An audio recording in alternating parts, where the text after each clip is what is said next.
Excellent. Well, welcome everybody. I am super excited. I'm almost gonna have like and Justin, I'm just gonna mute you when you're not talking so I can hear you're sending an email or something. Okay. Yeah, there we go. So all right, so we've got a lot to talk about. Adam, you had not read this book prior to this? No, not. I think you gave me the heads up on this like a week ago or something like that. But no, I had not even heard of this book prior to that. Okay, and so I heard of Showstopper from Dan. So Dan, how did you? I mean, you really were emphatic that this is one that we all needed to read. Yeah, so I heard about this from Buckle Shaw on the Tuz list, and because we were debating the Enlist debate about NT versus Unix. And so Buckle had recommended this, and I read it, I don't know, 4 or 5 years ago. I thought it was fascinating. It was fast, and I had known about this book for a long time. I have to say, I was resisting reading it just because I view myself as like a Windows NT conscientious objector. Like I'm not, my whole career was kind of defined by going where Windows wasn't. So I'm like, why do I want to learn about, this technology that I defined my career to be not, to be kind of in opposition of. But Dan, you were really strongly recommended it, and what a book! So I think this is amazing on many different levels, and I'm going to use this kind of an entree to our two very special guests here. So I don't know what I was expecting, but what I found was a real time capsule from software development in the 90s, and one that I don't know if folks read the book. If you didn't, Cole, who's on here, has got a great synopsis of some of the high points. The book is remarkably personal and goes into so much. I mean, there's so many people that the book not interviews not just the people but their families. It's incredible, and it gets kind of the fullness of the effort and the kind of the fullness of the cost of the effort in terms of the impact that it had on families and on others. And it immediately made me think back to get to kind of special guest. Our special guest number one it made me think back to my reading of The Soul of a New Machine. I know many of us have read Soul of a New Machine. Great book, amazingly well written. I had a blog entry a couple years ago after having reread it. And one of the comments on the blog entry was from Tom West's daughter, Jessamine West, who's here. Jessamine, it's so great to have you here. And one of your comments was, hey, I'm glad you like Soul of a New Machine, but you should know that there was some familial impact to this that is not necessarily in the book. Yeah, absolutely. I like to travel the internet telling people that, my dad was an interesting guy. He was I really liked him. I got along with him. But in terms of being a dad, he could have been a little bit more present in my life, and not a big deal. Like I'm not whining or complaining about it, but I always drop into the comments of every man's blog post because, oh my God, it is only men's blog posts talking about like how formative this book is for them, and more power to them. That's cool. And, I'm over it. Like I'm a grown ass lady. My life is fine, but it is worth kind of pointing out to people that Tracy Kidder didn't write about the familial impact of that. And in fact, there are huge stories behind the whole thing. Wired magazine did a kind of retrospective later, like whatever happened to blah, blah, blah. And, there's a lot of stories behind that. And one of the things I've heard that's interesting about Showstopper is it really does talk to the people, not just sort of the main, white male protagonist. That is right, and that is a good intro to kind of special guest number two, who I'm just I feel very excited to get G. Pascal Zachary, aka Greg, aka Zach. Greg, we got you back on the internet for this. I'm very excited. Thank you for joining us, and thanks for writing such an incredible book. I would love to hear about when you wrote this book, because I think so many of us did have the same reaction of like telling these full stories. Was that your mindset going in? How did you end up telling those full stories? Uh-oh. Hope we lost Zach. Hold on. Oh, back as a listener. He's back as a listener? No, he's a speaker. I've got him No, as a he's speaker. a speaker. He's a speaker. Do you have the correct Zach as a speaker? That's an I excellent do. question. He's a speaker. Oh, I just saw. Zach, we can Greg, hear can you hear me? Yeah, we got you now. He was there. Hold on, is he DMing me furiously? Like my laptop doesn't work? Yeah, maybe. All right, hopefully we can get those resolved. In a second, he says I lost my connection. Okay, so hopefully he can get back in. Hopefully he can try rebooting it. Sadly. Did you try putting it Yeah, on? I know, exactly. well, no. Here's. So Oh, there Brian, you. We can hear you. We can hear you. Greg, you there? Oh God. I heard him speaking, but I know. the question has to be asked: is he running Windows? Oh God. Rude. Yeah, so the and God bless Twitter Spaces. I'm hoping that he can get back in here. Because so let me, while we're kind of waiting for him. So Justman, in terms of telling those fuller stories, because I think Kidder, what was Kidder's process for? Do you know anything about how he was kind of embedding himself with that team? He lived in my house. Like there haven't been a whole bunch of making ofs, right? Because this was in the 70s. And so there wasn't this whole like meta, DVD extras track. And so he lived in our house on the weekends, and him and my dad would go, can I swear? Yes. Oh, go, Spaces? please. I Yeah, probably please. can, right? They would just go fuck around and go sailing and do, guy stuff. But like during the week, he would go to work with my dad. He was like Mr. Embedded Reporter guy. And don't get me wrong, like I get along with Tracy really well and have ran into him, over and over, over the years. And, he was like the method actor equivalent of a writer, right? Like he would just get involved in what's the whole thing. Like he talked to like me and my sister, and he talked to my mother, but that just didn't kind of, that wasn't the story he was telling. It was a story about the guy and the project. Yeah, and because it's almost kind of dismaying that he did live in your house and spoke to you and your mom, because you don't feature in the book at all, even as kind of a passing mention, I don't think. Yes, I'm on page 111. He goes bike riding with me. That's me. He doesn't mention my little sister actually at all. And it's always been like this thing in our family, right? Like, well, at least you made it into the book. Not by name, but I am the daughter. That's me. But there was another one, Yeah, because he doesn't. And so, Greg, are you there? I can see that you hopping back in, maybe? Trying to unmute. I'm hoping he can get there. Because, I mean, I think that so, Justin, you have not read Showstopper, it sounds like. No, Greg just said he was going to send me a copy, and I'm looking forward to that. Because he'll speak to this in a second here, but I think that part of his process was, as he said, I always want to speak to people that know the people I'm talking to, so family members, and so he interviewed family members extensively in this book, and as a result tells these like incredibly personal stories. I mean, Adam, I don't know, what were some of the ones that stuck out for you?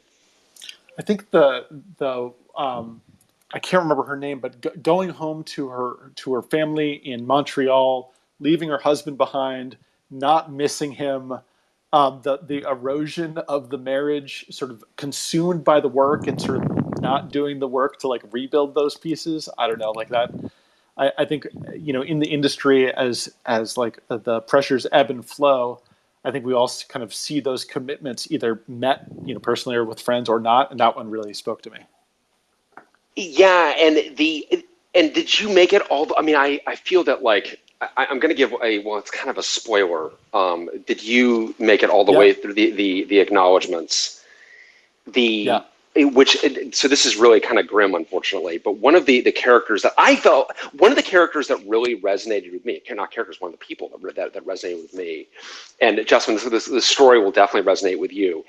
The folks there are not able to leave. And I want to talk about that in a bit too, because there have been a lot of technological changes since this was written. But people couldn't leave. They weren't leaving the office. They were staying at the office until literally all hours, until 1 in the morning, 2 in the morning, and then coming back at kind of 8 in the morning. And so you had you had one guy in particular who actually had a new bride, and he goes by S. Somasagar, and he has his wife. Hey, Yeah, I can hear you. Yes, Brian, we can hear you now. All right, let me just say one Yes. thing in response to Miss West. Of course, I had read Soul of the New Machine. Okay, you are muting yourself, it looks like. So I think you might be accidentally muting yourself.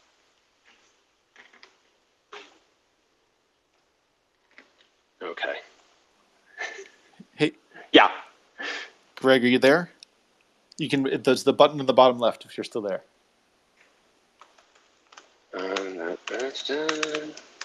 You know, it's because my expectations were so high. Of course, we're going to be beset with every possible technical difficulty. That's what you get for believing in anything. That is what I get for believing it. I do love spaces. It just, right. I want it to be a little bit more usable. This is where the phone lacks inaccessibility. I'm always hitting the wrong thing on the phone.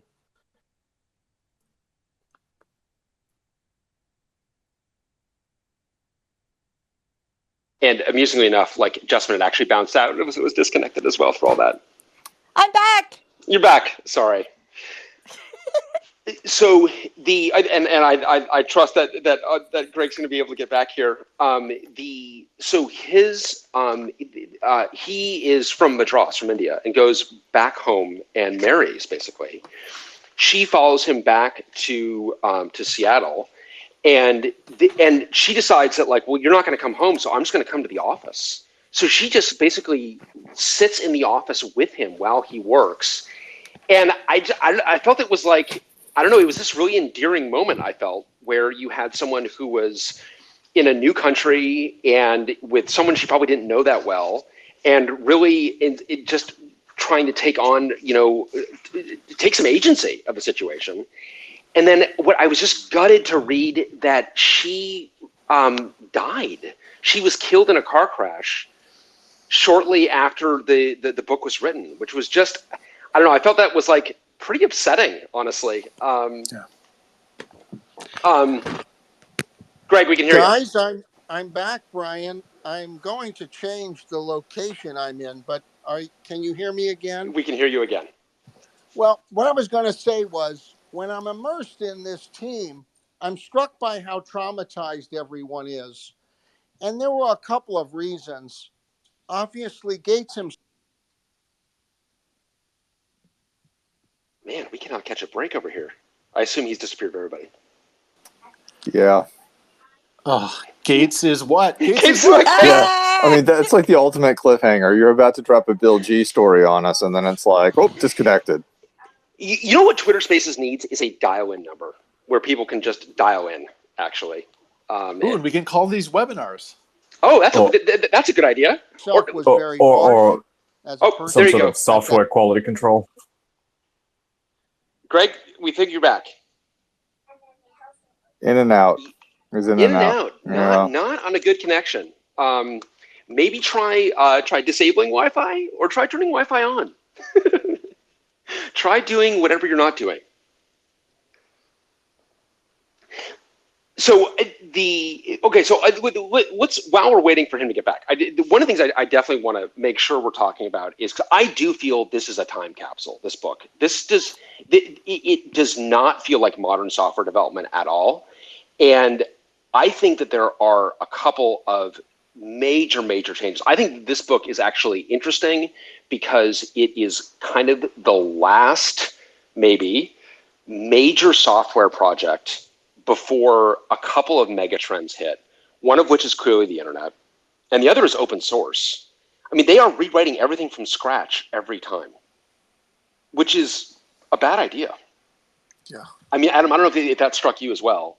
Absolutely. The rewriting from scratch, and then as you had mentioned, I think the like source code control, like modern forms of source code control, really, it felt very antiquated in a lot of respects.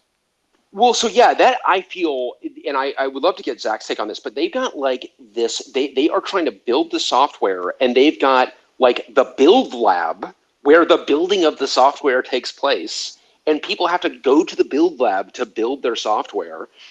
And then if it doesn't boot, but I mean, a big part of the reason that these guys have to stay late and they don't know their schedule and they don't know what the impact is going to be on their family is because they don't know if this thing's going to boot or not. And if it doesn't boot, they need to find a developer to fix it. And it's like, wow, that is not the way software is done at all. The dawn of this is definitely before the dawn of bring over, modify, merge, or distributed version control, whatever you want to call it.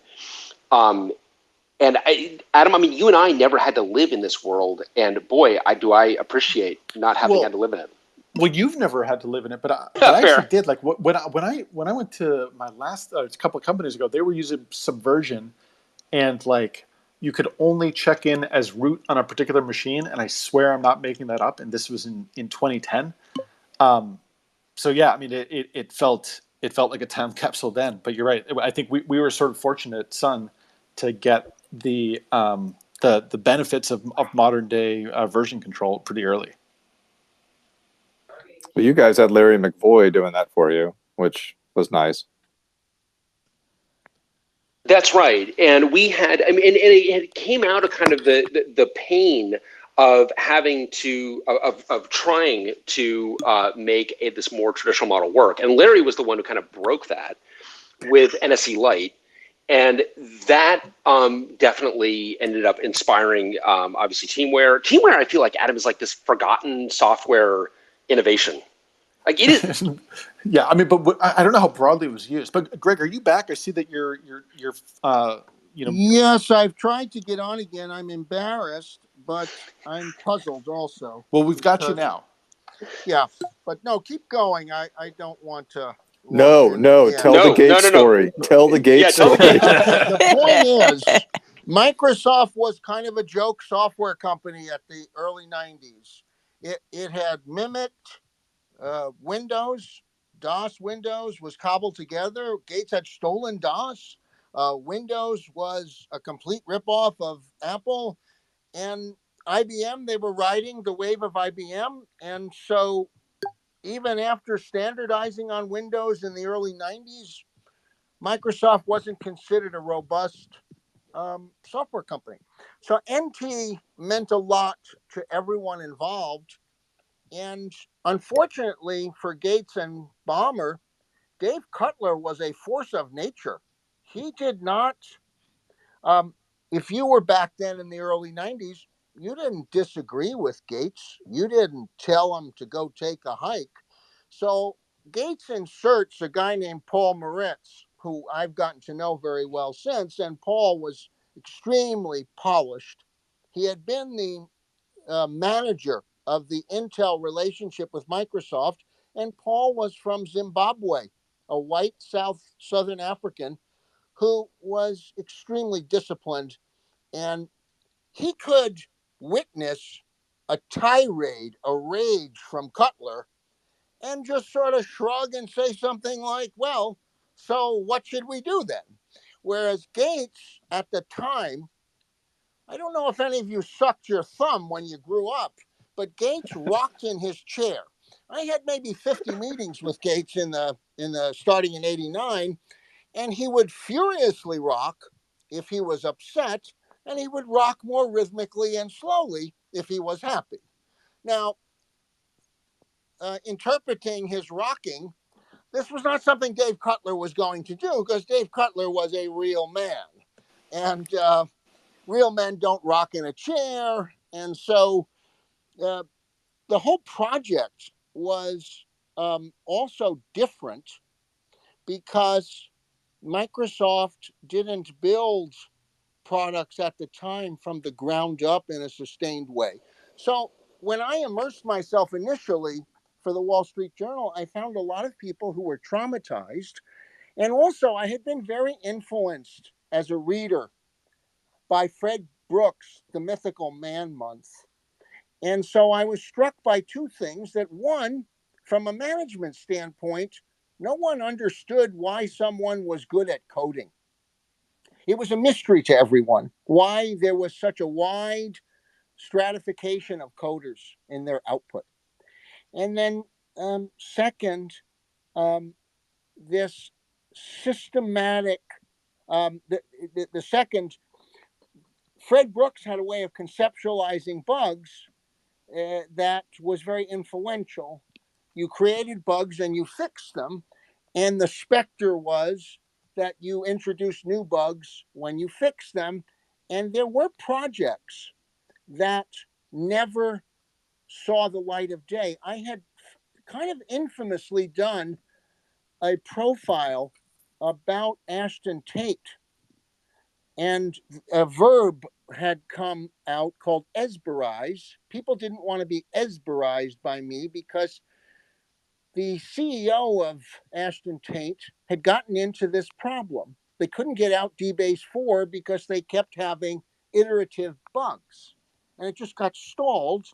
And in a fit of lunacy, the CEO of Ashton Tate admitted to me he didn't even know how to use DBase. And so it was kind of hard for him to figure out what really was slowing the completion down.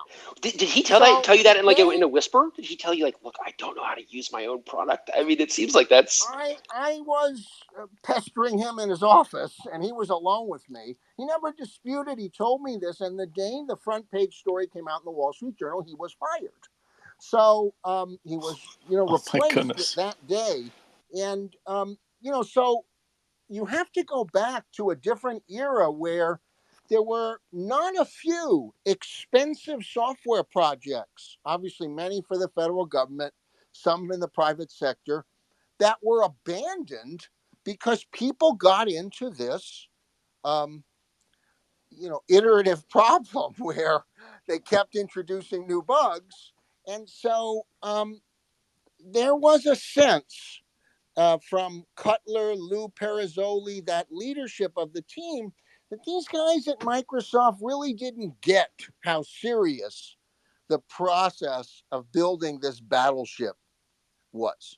And in any case, I was struck by the personal costs of people. And I also am not an engineer, and I was socially oriented.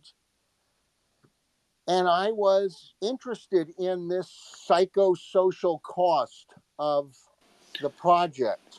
Now, Greg, was this surprising to you? Because you also are in a hard charging field here, where you must have seen lots of folks, putting more time than was warranted into their job and less time than was warranted in their families.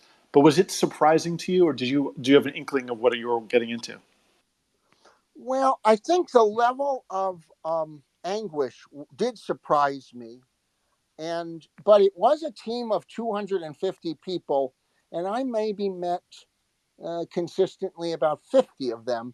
So I did think that the cost wasn't unusual, but the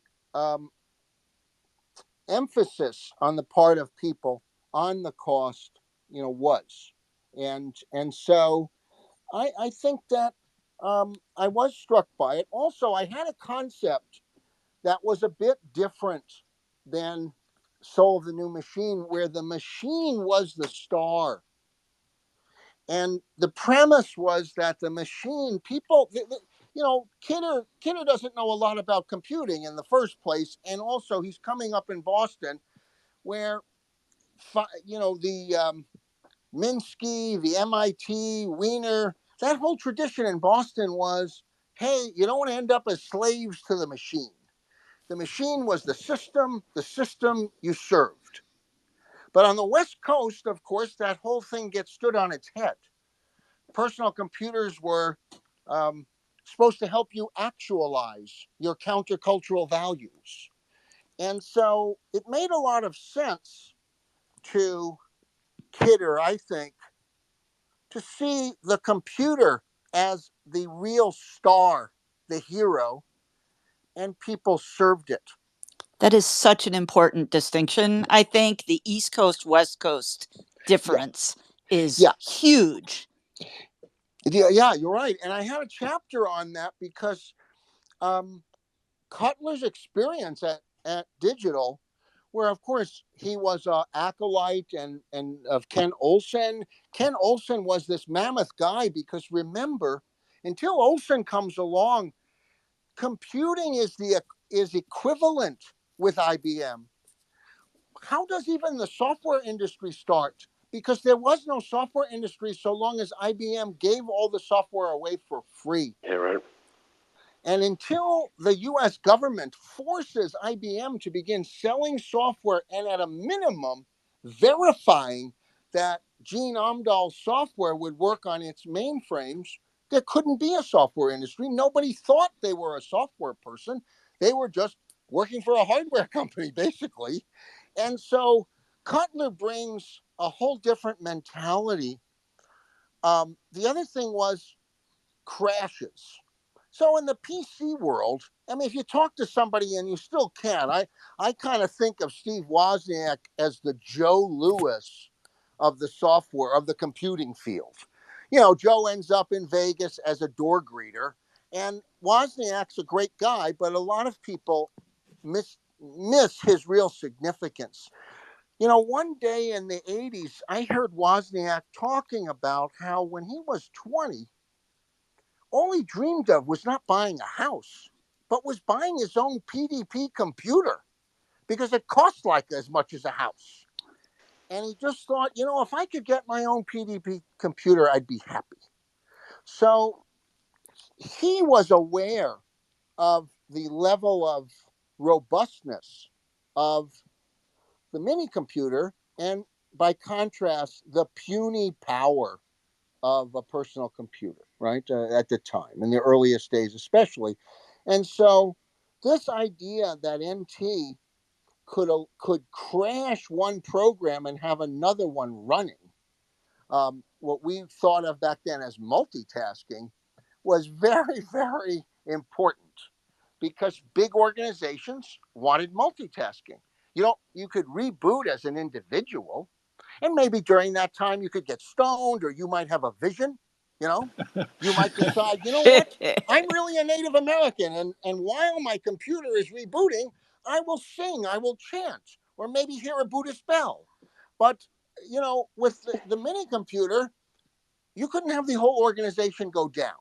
So Dave had a constant battle that Gates and the original Microsoft tribe understand what robustness meant. And in any case, and I think that culture clash between the East and the West Coast, and between young and older people, was part of the tension that was built into the story. So rather than the computer being the hero, in Showstopper, I tried to find an ensemble of characters that would move through time in the project, and I'm really glad that there's a durable readership, because it was a bigger ensemble than, say, the television show 30 something that was on at the same time, or another one you might be familiar with, The Big Chill. You had 6 or 7 characters, and you could stick with them. Because Dave Cutler was not cuddly. He was menacing. He could lose his temper a lot. And I tried not to get too close to him physically for that reason. He was and so there were a looming father figure. There was a double father figure. There was Gates, and then there was Cutler, and both of them loomed over you. And I think it did create a lot of anxiety. The other thing was, I did include some women in the project, because there were women in the project, and they also had different stresses. So, but I do think that the stakes for Microsoft were so high, the fear of ending up as a mythical, ending up as the mythical man month. Because Gates would keep coming to them and saying, do you need more people? And Cutler kept answering, we don't. That the more people will slow us down. And so it really was a watershed to me in the history of computing up to that point. But it didn't presage where software or computing was going pretty clearly. It was more like the last battleship rather than the next frontier. I think it was, yeah. And I think it's interesting, this thing you mentioned about the East Coast, West Coast, because you've got Tom Line here, actually, who was Sun employee number 8 and was definitely on the West Coast with a West Coast disposition, but also just looking, I think, perplexed at some of what the PC vendors, Microsoft in particular, what passed for kind of a robust system. And I was actually, Tom, I don't know if you knew this, I did not realize this, that Gates was arguing against memory protection with Cutler. I mean, so Cutler is arguing in favor of memory protection, and Gates is arguing against it, which is just shocking to me.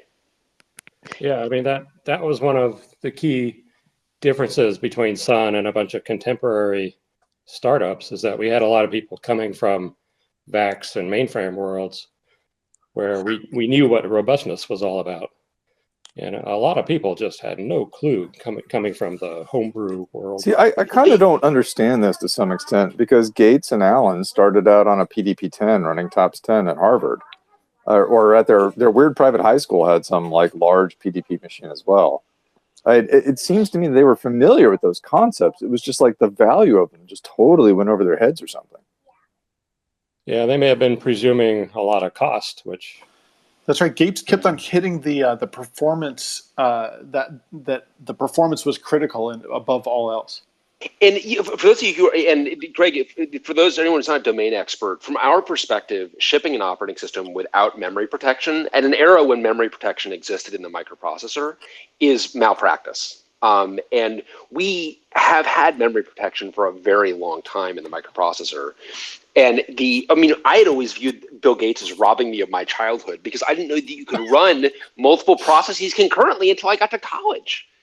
And then as I was getting older, I'm like, well, my position on this was softening. I'm like, Bill Gates, Bill Gates didn't personally rob me of my childhood. And then I go back and read Showstopper. I'm like, actually, no, he did personally rob me of my childhood. Bill Gates actually.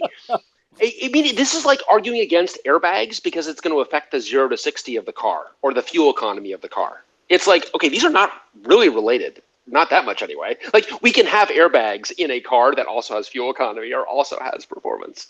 So that there's definitely a hardware cost to MMUs, and it took a while for the microprocessor vendors to get on board and realize that Unix really, really wanted those things. Well, the other thing that I thought was surprising, and Greg, maybe you can speak to this, because I didn't realize the personal vendetta that Cutler had against Unix in particular. I mean, it's just amazing. It feels like, and correct me if this is incorrect, but anger seems to be the fuel for Cutler. Anger and resentment seem to really form a lot of his motivation. Anger, and he is so angry at DEC in particular. Is that a fair read? Well, I think, I tried to put it that conflict was at the heart of the concept of innovation and advance in Microsoft at that time. And I think that the more cooperative corporate approaches in the East were seen as too free of conflict. And so that's one thing, is that, again, it's very difficult for people today I was born the same year as Gates, the same year as Jobs.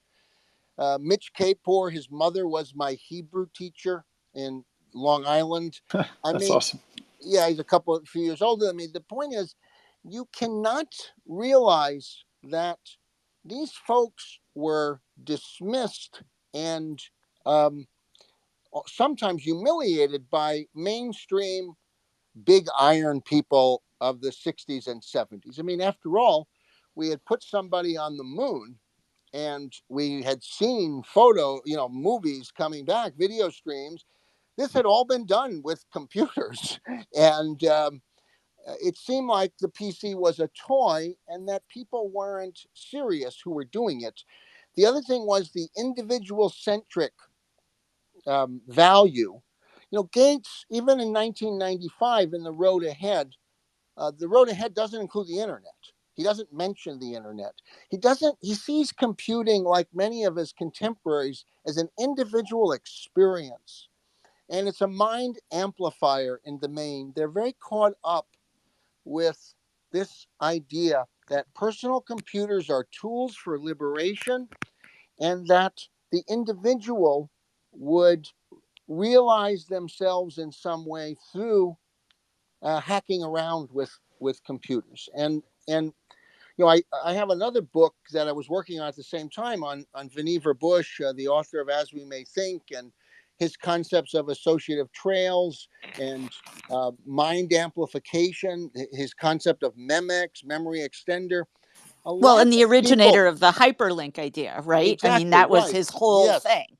Yeah, and Ted Nelson gives him all this credit in the mid-'70s. So we have to remember that computers were, on the West Coast, were seen as extensions of your creativity and a tool for liberation. And for a long time, that dominated the horizons. And so organizations were a lower priority for the Microsoft and Apple and others of that era. But can you square that with the NT effort? I mean, the NT effort does not feel like it's on a path to self-actualization. I mean, at no time did I have the urge to get stoned while reading about the NT development process. No, but you're right, though, because as the field is changing and as computers become more central to organizations and personal computers, the need for many of the traits of this older corporate computing world, and by corporate I mean that you didn't have your own computer, you more industrial. Yeah, interesting. Yeah, you accessed it. There was a collision and an attempt to transform personal computing into something that again happened. I mean, it's very interesting that 10 years later, 2005, Gates and Ballmer don't want to do cloud computing. Who's going to want to put their stuff in the cloud? Everybody wanted to control their own stuff. Isn't there privacy things? Don't you just want to put it on a disk drive? Blah, blah, blah. And yet it's astonishing that cloud computing is the apotheosis of corporate collective computing. And we have, again, found that computing is really a collective technology, a collective experience. And so if Microsoft wanted to participate if Apple wanted to participate in that, they had to come to grips with that. And I think NT, looking now, it's 27 years since I wrote that book. That is a major transition. It's interesting that, I mean, in your book, you mentioned how enamored they were with email as a core part of their business activities, to then also still have that individual view of the computer. Yeah. No, and you do get some of this disposition towards the end when they want to test a chat program. What was the name of the chat program they wanted to? And Cutler goes WinChat. WinChat, which Cutler views as basically like solitaire. I mean, this is like a complete waste of time. I wonder if, like, maybe behind the scenes at Microsoft, did Cutler take out his anger on Microsoft Teams? Is this why does Teams reflect this worldview? Maybe that's messed up. Sure feels like it. It does. Yeah. But that was very like where I think that kind of that tension between collaborative computing, networked computing, and truly personalized computing. Because Tom, you were on the other end of that at Sun with the network being the computer, and really thinking about only in terms about the network first. Yeah, look at the difference between Sunray and PCs. Totally. Diametric boast. Like if you go back to the original Unix paper, where Dennis Ritchie talks about how they came to realize that the essence of remote access time-sharing computers wasn't just to, type programs in on terminals. It was close collaboration. I mean, Unix was an experiment in collaboration, and it sounds like NT was the antithesis of that, which I find so bizarre because, if you look at the systems that Cutler did before that, there was RSX11M for the PDP-11, which was basically a real-time system, okay, but they didn't need VMS for the VAX, and VMS was a time-sharing system very much in the same lines as Unix, and yet he was like so opposed to Unix. And by the way, that attitude carries forward to Microsofties today. Like on my last project at Google, we had some folks who were former Microsoft people, and they would very much look down the bridge of their nose at Unix and Linux and be like, the undesigned academic system that just sort of like, gee, how did that ever succeed? And I always found that very, very interesting. Oh, so Dan, this is very interesting. Have you read the book? Because you've not read the book super recently, right? I mean, it's been a couple of years since you read the book. It's been a couple of years. So what you just described is exactly, like, almost word for word what Greg describes as Cutler's attitude towards Unix, as a bunch of PhDs that it's not actually designed. Yeah, and like read a byte thing. I mean, which is very clever, by the way. I just want to point that out. But it's like that attitude has carried forward, into the modern era, like 30 years after the development of NT. Like those guys still, and I find that fascinating because we as sort of Unix people, it's kind of the opposite. Like, absolutely the opposite. And it's also like learning that, like, what do you mean there's an anti-penicillin demographic? That just doesn't even make sense. It's the anti-vaxxer crowd of computer design. It is. You can forgive Cutler though, because Unix pretty much stole the thunder out of VMS by the time the 80s were over. Well, but I mean, like at the beginning of the 80s, it was all VMS. But they were kind of too late, right? I mean, Unix had been out of the bag and in universities for 5-6 years by the time they even started development of VMS. So, VAX. The VAX was 1978, and like 6th edition Unix was 74 or something. I mean, they were. Yeah, but not really. Unix didn't really get going until 79 with version 7. Well, I mean, you would definitely have, you know way more about the history of that than I do, but for sure. So, Greg, one question I wanted to ask you, just because you do have, how many interviews did you conduct? You must have spoken with so many people. And how did you ask? Because you clearly are speaking to like family members. So are you talking to these engineers, being like, "Hey, you seem interesting, but I need to talk to like your husband or your mother or your." I mean, how were you having these interviews with the family members? Uh-oh. Am I gone or is Greg? You're still here.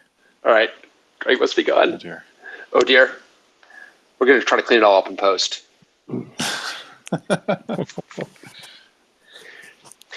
But those are so, Jasmine. I am really eager to get your take on this book at some point, just because I feel like it almost is that other extreme where I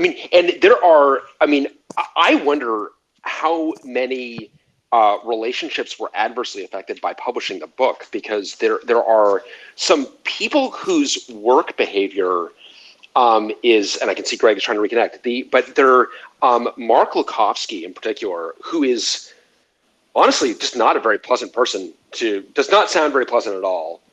And his wife, who Greg interviews, says, if he acted this way at home, I would divorce him. Which, I mean, it tells you that, like, you just wonder how many people had spouses that read this book and be like, hey, I read this book and you're kind of an asshole at work. Like, what is going on? Sounds like my drill instructors. Oh, interesting. Well, and that can be like a positive or a negative, right? Like, they called my father Darth Vader at work, like, that's rude. But at work, it was the thing that had him moving up the corporate food chain, and eventually becoming sort of chief technologist, whatever the heck he was there. And I think that's another big difference between when Soul of a New Machine came out and when Showstoppers came out, is that gender politics really started to change. So like with the, Hardy Boys and the Whiz Kids, it was all, people's partners were primarily women, with the exception of Betty Shanahan, the only woman who was an active coder on that project. And one of the things I put up on Twitter recently was like, there was an awards banquet where the Eagle gave out awards theoretically from itself to the long suffering partners of all of the people that worked on the project. My mom got one for like, the solo nights at home. And Betty Shanahan's husband actually got an award for having to do his own laundry. Like, what kind of a world was that? You know what I mean? Oh my God. I was 10 years old, and it's horrifying now, but like, there was sort of a Mad Men almost affect to it, whereas Showstoppers, you get the hoppers coming in and really holding a mirror to some of this really inappropriate behavior by a bunch of the guys in the book. But I got so many questions. Like, so Betty Shanahan's husband, was he like, thank you for someone recognizing me for doing my own laundry. I would also like an award for wiping my own ass. I mean, it's like, I mean, I hope that he was just like, this is offensive. I mean, he is not on record, and Shanahan's been really outspoken for, I think she was working with like IEEE to help find better positions for women in engineering, computing, et cetera, et cetera. She's gone in a really amazing, interesting direction. But yeah, who knows about Shanahan's husband? I'll go look that up. And can you speak a little bit to telling her story? Because you got a great blog entry where you told her story and kind of, which we're obviously going to link to. But how did you kind of come across that and tell her story? Well, it actually, you guys were talking about the space program, and a lot of people talk about the women who did a lot of the programming in some of the early space programming stuff, back when a computer was a woman, basically.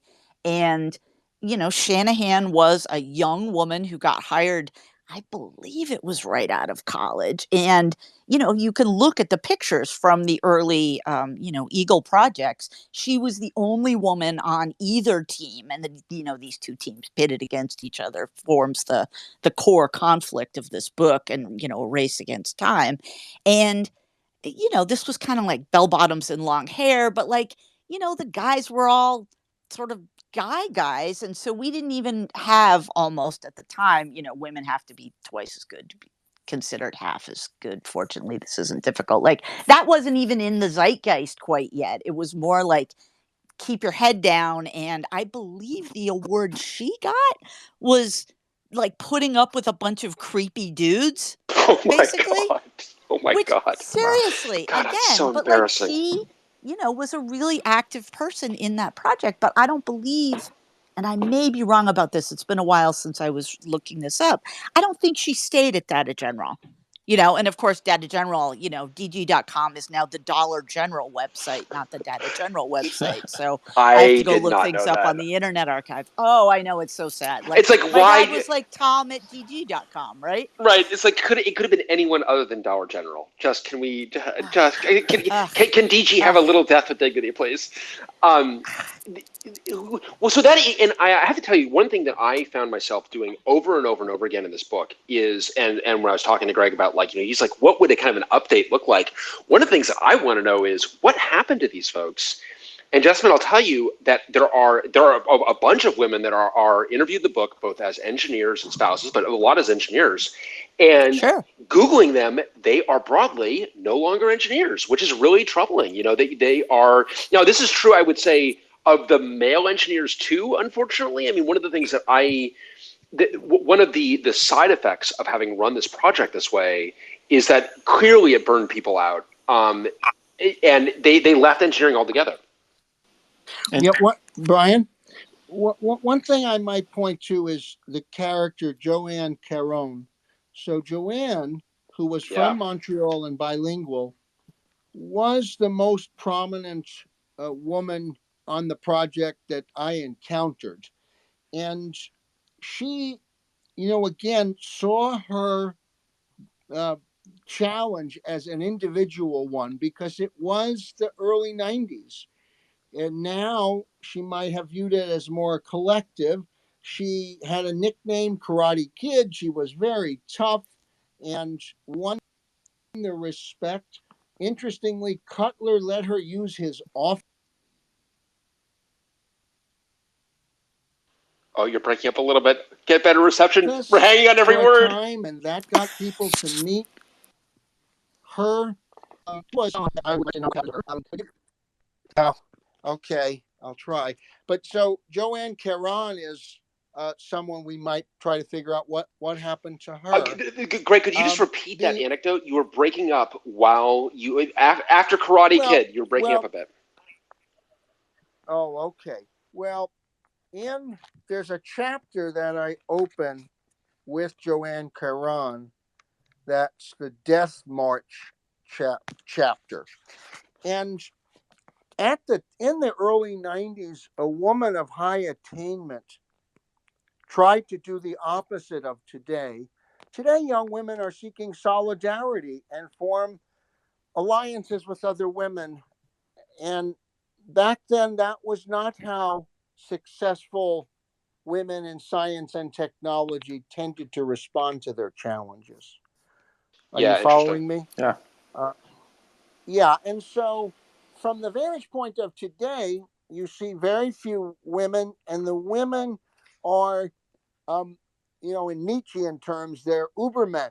They're transcending their problems. They're not, and so they're riding above them. And so she was a very prominent character, and I think I tried to describe how she responded to the challenges rather than be sociological. Yeah, no, it was very interesting. And so maybe you could say one of the things I was asking you about that I think we kind of lost you on you did so many interviews with people's families. How did you approach them? How did you, because I think Joanne too, you spoke with her family. I thought it was really interesting. Well, unlike, I think, Kidder's book, where he was embedded and a fly on the wall the whole time. And one thing that does, he's always very sympathetic to the people he's writing about. And part of it is he's part of the situation. I had to both reconstruct as well as observe in real time. And what you find when you do reconstructions is people don't want to tell you what actually happened. It's all Rashomon. They may be embarrassed, or they may want to present it in a different light. And so often their families would be, or close friends, would remember it differently and shed a different perspective. So with me, the challenge of using reconstruction techniques as well as observing in real time, that meant that I couldn't do the hermetically sealed fly on the wall that Kidder did. And it does have shortcomings because, again, since the computer is the main character, you learn nothing about data general really in the book. You don't learn whether it's going to survive or where this fits in anything. But by the time I was doing it, that landscape was important. The other thing I want to say was that Cutler got to bring a group of people to Microsoft from digital. It was kind of a new lease on life for him. He was transplanting, and then they got a space of their own. They were separated in a different building. So the attraction for Cutler was he got to run his own show on his own terms with a mothership that was clearly on the rise. And while Ken Olsen is not alive now to answer any questions, Ken Olsen, are you still guys with me? We're here. Yeah. Ken Olsen was like the LBJ of the computer industry. He's waist deep in the big money, right? And the big fool keeps pushing them on. So, it was, hey, one way or another, we're going to defeat personal computing. And, we're just seeing what's going on in Afghanistan, right? Delusion, denial, and dumb. And Olsen sadly ends up in that same situation. So Cutler was trying to free himself from that, and yet he never really, he didn't understand the roots of, Gates is a college dropout. Paul Allen was not even a college dropout. Steve Ballmer didn't know anything about computing or software. So that you had, Paul Moritz came from Intel. He knew something about microprocessors. So, it's a very different environment that he's in, but it's a fresh start. They have resources. They were getting stock options that were enormously valuable quickly. I mean, that was underpinning the psychology of the team. I'd have to go back to see the details, but many of the frontline programmers were getting $1 million by the end of the project in their stock options. And so they were financially rewarded to persevere. And how much did that factor into their calculus? Because I think that, one of the things that is, whether it is Kidder taking a kind of literary license or not, one of the kind of the themes of Soul is that the team is persevering for one another. And you don't get that really sense of camaraderie. Yeah, it's like... No. Again, whether this was myth or reality, it was very much a part of the button-down culture of the Cambridge area. After all, I spent a great deal more time writing a biography of Vannevar Bush, who was out of Massachusetts, and that Boston area culture was very status-oriented, and quite restrained. You go out to the West Coast, and at Microsoft, there were people that were just good code writers. And that guy, Steve Wood, in the book, he was a hotshot. He was somebody that fixed stuff, solved problems. Nobody asked anybody where they went to college at Microsoft in that team. And so I think you just had a different environment where individuals mattered a lot. And they were really like, more contemporary, Doris Goodwin's Team of Rivals. They weren't trying to like each other. They weren't trying to become hence cohesive. the threats of violence. They were right. hotshots. And it was a cult of the hotshot. And also, the bug fixers were a second level status. So, hey, you delivered code. It worked under different circumstances. You were happy, and you didn't have to fix up your mess. It was not like today. So and I just think when I read, that corporate approach is just not like now. There was one guy on the team, by the way, that I was unaware of. And he might have been one of the very few Black people on the team. He was Patrick Owuah, who I would meet in Ghana in early 2000s because he left Microsoft to form a university, somewhat inspired by Bill Gates. Aseshi is a university. But the team was a lot of people like Cutler who saw themselves as renegades, as rebels, as difficult people. The cult of the hero programmer. Yeah. Oh, most definitely. And I was swept up in that. There's one metaphor I use where I say it's like hitting a baseball. Again, if you're from big companies, they want to be able to circumscribe what's a top performer? What are their traits? Well, nobody had any idea why somebody was a better programmer than somebody else in that setting. We still don't if it's of any consolation. Yeah. Well, yeah, I know, and I believe that. It's one of the majesty of code writing and the mystery of it, that there's such a wide range of performance, and often from the same educational route. And so there was something about these heroic code warriors that, were doing their best, fighting the good fight. You know, but the team itself was large and fractious, and you know, that made it more difficult when the book came out, because a lot of people within the team were Yeah. So what was the upset. reaction? Yeah. For instance, the NT team had a reunion not too many years, 25. Oh, I wasn't invited. I mean, they were embarrassed. They were embarrassed. I wasn't invited at all. Two things happened, though. One is I went to Africa and lived there in the early 2000s pretty much continuously. I married an African, and I'm in Accra, Ghana, and Paul Moritz shows up. And Paul is born in Africa, and we rediscovered ourselves.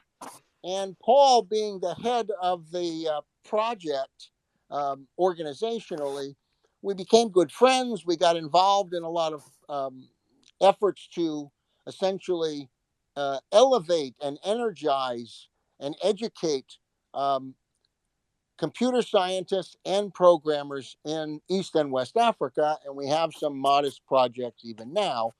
And that did give me some glimpse into some members of the team who had assisted me a lot, and others who didn't. But it was nice for that reason. Cutler, I believe, part of his legend was enhanced. You know, he has won many awards in recent years, and he still has an office in Microsoft, and he seems to maintain his personal style through the years. But part of what I was just going to say is that I didn't see myself as someone seeking anyone's approval within the team, and it was kind of an over my dead body situation where I was, because these companies had gotten much richer. And remember, Soul of the New Machine was very flattering to the company and its practitioner and its participants. But by the mid 90s, that boat wasn't going to float anymore. These were not saintly engineers that were suppressing their desires for fame and fortune. That boat was not floating anymore. As we would learn, they were criminals part-time. And Steve Jobs backdated stock options in violation of clear federal laws. Bill Gates repeatedly stole things. People at Microsoft would routinely invite you up for a meeting and say, we'd like to buy your company, so we're thinking about it, show us your stuff. You'd never hear from them again, and they would actually make a rival product. That's a world that is much worse than selling out to Google, the world of today, or selling out to Facebook. And Greg, how did they let you in the door? Like what was the pitch that let we had more leverage then. Okay. We had more leverage then. And what you have to understand is the hobbyists, the individuals, the geeks, they were running out of market. And for Gates, especially, and Microsoft, they felt that corporate business was important. And, so I was a staff writer for the Wall Street Journal assigned to cover Microsoft, as well as at the same time I was covering Apple and other companies. And because of my bent and my background, my temperament and background, I was interested in money and power. So these were vehicles to achieve money and power.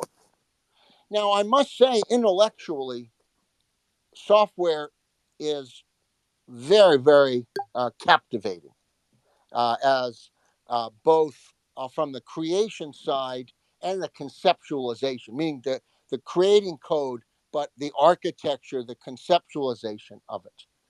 And I think that we now live in a world where, some years ago in IEEE, I wrote an essay calling software the invisible technology. And because it's everywhere. And where we used to relate to programs, we now relate to services, but those services are animated and defined by programs. Amazon's environment is a piece of software.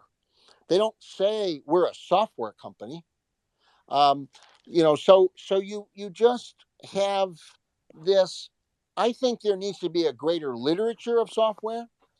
I thought that Eric Raymond, the Cathedral essay, Oh boy, and that volume of essays was something that many others should try, because we don't have enough literature about software, about the making of it, about its purpose, about its vulnerabilities, about how you build in values into it.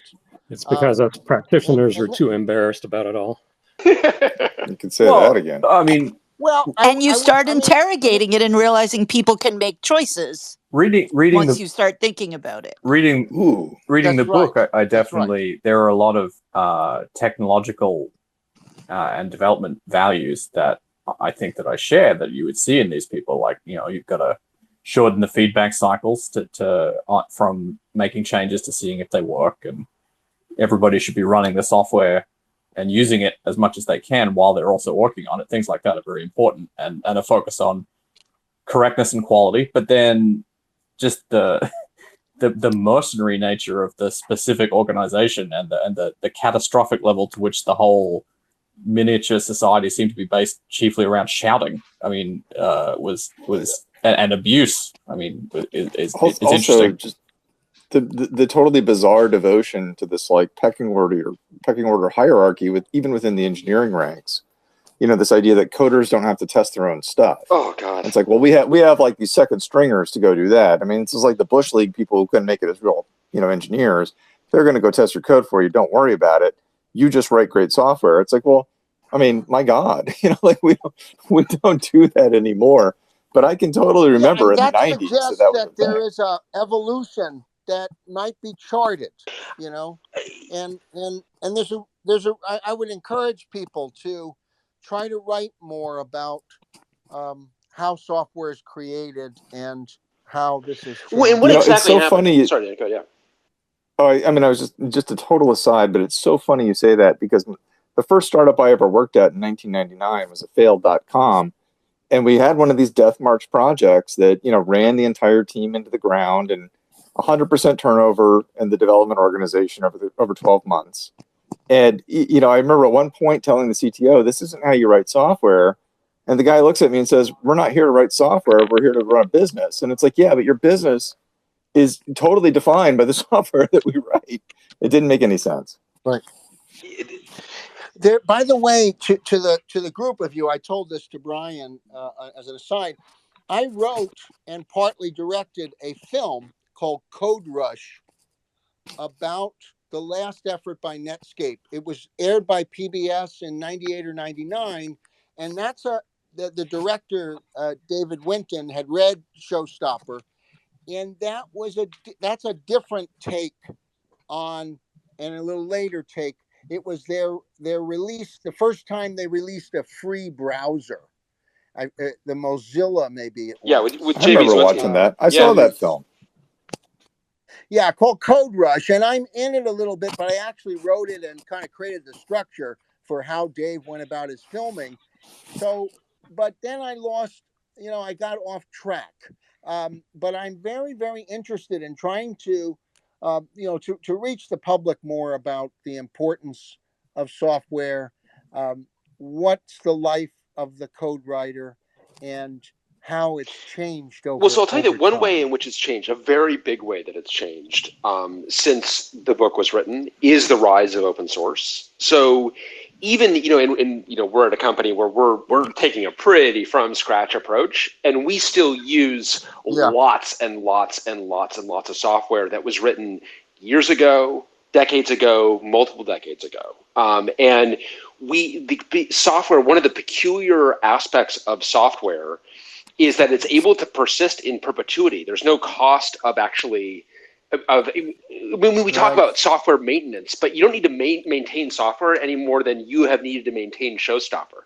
That once you've written software, it's written, and someone else can build on top of it. And that's what Microsoft wasn't doing at all. And to a certain degree, that's part of why what you've chronicled is the kind of this last in like the siege mentality software where we are going to write the whole thing. We are going to do it come hell or high water. We are, and no artifacts of this are going to be open sourced. So by the way, anyone who, if we fail, if we're canceled, someone else is going to have to start over again. And that doesn't really exist anymore in ways that are really important. I mean, Tom is here, Tom Gillen, he can correct me if he disagrees, but AWS is not possible without open source. Google is not possible without open source. Netflix is not possible without open source. They literally could not build these companies if they were building them on proprietary software. So that is a very, very, and that and the internet and distributed source code control are three like absolute mega trends that completely change software development in the decade after the book is written. Justin, I want to get back to your comment. You had just a quick comment in there that people can make choices. What did you mean by that? Well, the whole deal, I mean, I teach novice users now mostly how to use computers, right? That's like what I do for a job. I'm a librarian. I had to choose between tech and librarianship, and there's more women in librarianship and people are nicer. So I just moved on and no worries. But like, I worked in tech. I worked for an internet service provider in Seattle in the 90s and I liked it, but I'm a service oriented person, and so I work with a lot of people who are struggling with technology and they take, software as a given, right? That they just have to kind of figure it out. And, one of the things that's very effective to me in my work is being like, no, somebody chose that. And, I'm sorry that's hard for you. Let's figure out how to make it work for you. But the reason all those little triangles on Facebook are so hard to click is because the average age of somebody that works at Facebook is 30 or 31, and they don't wear glasses. They've got perfect vision and their hands don't shake. Those could be different. Yeah. And, on Facebook on mobile is what I tell a lot of sort of older users to use if they have mobile devices, because it's easier to poke than it is to click on a tiny target that is very hard to see and or manipulate. And all of those are choices, every single one of them. And it can help novice users with agency, feeling that they have a little bit more control over their situation if they can understand the why. And, I also work with a lot of accessibility topics. I, help print disabled users get access to ebooks. And oh my gosh, that's a journey. And part of it is because, the accessibility market in many cases isn't huge. You don't make a lot of extra money making your software, 2% different so that, blind users, print disabled users, deaf users can interact with it. The market drives so much of that. The mass market. Very important. Right, exactly. The mass market. And it's very important to understand that, again, outside of the government and, libraries need to make our stuff accessible for legal reasons in addition to just ethic reasons. It's important to understand that human beings are making choices. And if that's not accessible, somebody either made a decision because of, mass market, or they made a anti-decision by not thinking about this group of users. And you need to understand that in order to understand how to affect it and how to improve it, both for users and as well as future users, right? Because at least when I bought Microsoft Word out of the box, when there was a box, it was what it was, but it wasn't going to change on you. Or not quickly. Yeah. And it's a really different environment for people in the, in the mobile world, dealing with browsers that update. I mean, we saw that wacky Chrome update, right? Where they changed a thing with how JavaScript worked and how suddenly, the websites you didn't have to maintain maybe broke. People made choices about that, and they can unmake them. But, in order to make the world as just and as fair and as ethical as you want it to, in a world that is moved primarily online and digital, You have to understand that there's humans behind the software that you can influence in order to make the world the way you want it to be. I guess kind of long answer, short question. No, that's a great answer. I feel like the anthropology of software is something that we don't really address very broadly or very often. Well, and I think, well, yeah, and it's all anthropology, right? Because Right. it's all made by people. And AI, I think we talk about it the most in an AI environment. Oh, God. Right? Right? Why can't your camera see, huge swaths of people? Oh, because you didn't test on any of those. Why? Because, you don't have any friends that are like that. Or, because we tested our, neural net on Wikipedia because it's free, instead of an actual corpus of how people, talk and interact in a lot more different spaces, not just the sort of young men of Wikipedia spaces. Well, right? It's complicated. I think you're making such a good point, and because getting to that point about agency, and Greg, to your point about kind of this software being this kind of this invisible machine that people can't see. Because Justin, what you're really trying to do is connect people to the decisions that have been made that affect them. And one of the things, just in terms on that point of agency, I'm not being euphemistic. I really did not know about memory protection until I got to college, and I was upset because I thought about the number of times that I lost work, the number of times, and we don't live in this era now, thank God, where your machine would just reset and you would literally lose work. You could lose hours of work. And I remember communicating this to my mom and like, Mom, I've got a very important message for you. Like when the computer reboots, it's not your fault. It's because we actually have the technology. We have airbags, we have seatbelts, and we're not deploying them. And I know for her, that gave her agency to know that like, no, this is a bug somewhere that someone needs to go fix. And I did find it galling when you have Gates arguing against memory protection, because Jasmine, this is your person at the other end who is about to make a decision that is going to affect lots and lots and lots and lots of people's lives, but they're not connected to that at all. And it's well, and I always ask, like, when I'm dealing with something with software that seems counterintuitive to me, what was the problem the person who was building this was trying to solve? Is it the same as a problem I would be having? Also, thank you, open source world, can I fix it?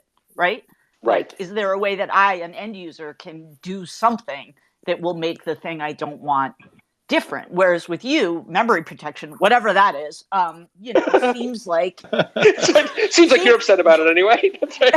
Well, but it also seems like you couldn't fix it because of the way software used to be, right? Yeah, I mean, so and just to describe it very briefly, this is the thing that would protect one application from destroying another. And before this was deployed, and this is what Cutler and Gates are arguing about in the book, before this is deployed, one bad application would cause the computer to reboot. And it was really, really, really frustrating. And so it's one of these things. It's like this total unseen detail that has all of these ramifications. And and Justin, I wonder with some of your accessibility, some things you're working on with accessibility, does open source help address some of that because of its resilience? Or open source can't be killed. Open source. Oh my gosh, totally. And I, have a sort of caveat about this, but basically, like, people who use desktop computers, right, desktop or laptop computers, have access to tools, right, in a different way than people that use mobile devices, although Android is better on this. Apple is terrible, but like, I tell people like, you can just block the ads in Firefox on your desktop, or you can use this JavaScript plugin, this Grease Monkey plugin for Firefox that'll do this or that. Or there's a whole bunch of plugins for basically all the browsers now in a desktop environment that you can use to manipulate. And maybe you can't code, I can't code, but I can use somebody else's code so that I don't have to see, who to follow on Twitter because I don't like it.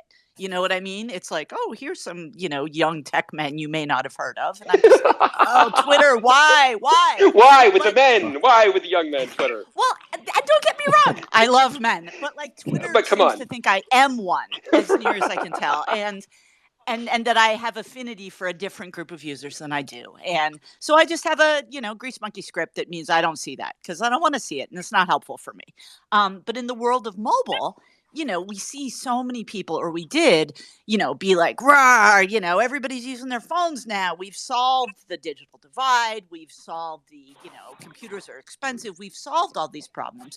But what we really did was we gave over more control to the people who run our devices, where it's a lot harder to manipulate even Firefox, like on my phone, in order to make the online world go through a filter that makes it more appealing or palatable to me. And that can also include accessibility stuff, making things easier to view, making things easier to touch, making things easier. Like my home button on my phone is broken because I've still got a phone that's old enough to have a button. And, so I use an accessibility feature, and now I've got one I can tap on my screen. I appreciate that, but you have to know that that's possible, know that it's within your grasp. Every time I talk about grease monkey scripts, the people I work with are like, blah, blah, ginger, this stuff. And I'm like, no, watch me do it. And, we'll literally click through something on a screen. It's like you click this, and then you click that, and then you click this. Anyone can do it, even you. Let's get your ads off of Yahoo Mail because it's pernicious. And we move forward, And that's my question. How do I help people move forward? And open source really helps with that. Being able to get under the hood, the right to repair, the right to, access code. Yeah. All of that helps us move forward. It doesn't just put us where someone else wants us to be. Yeah, first of all, God bless you for making a Far Side reference in such passing. I'm so happy Gary Larson is back. Oh, I feel like and at this point, like, I'm definitely like a bullseye Xer, but I've worked with millennials for so long that I have purged like the Far Side references from my vocabulary. But I just love the fact that like the blah blah ginger reference and just like not waiting for anybody to get it or explain it. We're moving on, which is just, God bless you. I actually made a Far Side reference as recently as yesterday, because and Greg, this is where all this became very apropos, interestingly enough. And Jessamine, you saw this obviously yesterday as well, because I know you had tweeted about it, about the 25th anniversary of IE3. Like, okay. And a not well thought out tweet storm by someone who worked there, who was really trying to say, this was a special time for me, and Sure, families fell apart, but we created great value for shareholders. 80 hours a week and loving it. Yeah, he really missed the mark. Brian, let me make one. This is a fascinating conversation, and I've never heard from readers like this about Showstopper, and so I'd love to hear from more readers. Brian knows how to reach me. I'm just going to close with one thought and then exit. But and Jess has been fascinating to listen to as well. I'm very grateful for your interest in the book, and I've learned a lot. And the service versus artifact. The people on the NT team, they thought they were creating something like a sculpture. It was a thing, and they had to worry about where to get all the discs, because they sent it out on discs, and like the Data General computer, it was an artifact. And so the transformation of software from artifact into service is both fabulous and also scary, because it changes all the time. It's not a thing anymore. And much of the premise of NT was it was a thing that had to be done, quote unquote, done by a certain date, and then it was released, and then you sat back and waited to hear how people liked it. And then after a period of time, you would have a new version. This is just a totally different world today. It is, and I would say that while things are broadly, I think, much better for families, software's a much better domain than I feel, all of the folks that you captured, so many of them loved software and were more or less terrorized out of it, which is heartbreaking to me. I think it's a much better domain. I do think that that darker side that still exists does exist now differently, because in this service model, you get people that now need to attend to the software whenever and wherever it breaks. And it's not the kind of the crunch mode to ship a giant release. It is more I keep being woken up over and over night in the middle of the night to go address to a software bug that I didn't create. Yeah, it's the death march with no end. It is. Wow. I didn't think of that. It is, or at least it can be. I think that's part of what all of us are trying to have a world where that's not the case. But when you see that dark side today, that's how you see it. Yeah. Well, thanks, Brian, for including me, and I really hope I hear from some of you individually, and because I'm also interested in why people continue to turn to Showstopper and find some value in it. Thanks so much to Brian and Adam for including me in this. I apologize for my technical difficulties. Well, you should take a page from Jessamine, and you should not be blaming yourself. You should take some agency and know that Twitter Spaces still has lots of room for improvement. So don't blame yourself. Now, that's kind of you to say. And Brian and Adam, thank you so much. Fascinating community you've got. And I keep encouraging you to think of the literary aspects of software and to share with me, because I think it's valuable for society and civilization, for our culture, because software really is the artistic side, a lot of artisanal side to software. And you guys are all participating in that. So thanks again for including me. Thank you. Yeah, thank you. And I think that I can't think of a better kind of closing remark than that one. So thank you very much for joining us. Thank you everyone for joining us. Jasmine, thank you so much for joining us. Thanks for having me. This was really appreciated. We are trying to doing this Monday evenings and a little more regularly. So hopefully we'll see everyone next Monday. But thank you very much. Well, and I see you next week, folks. Thank you again. You bet. Take care. Bye. Bye.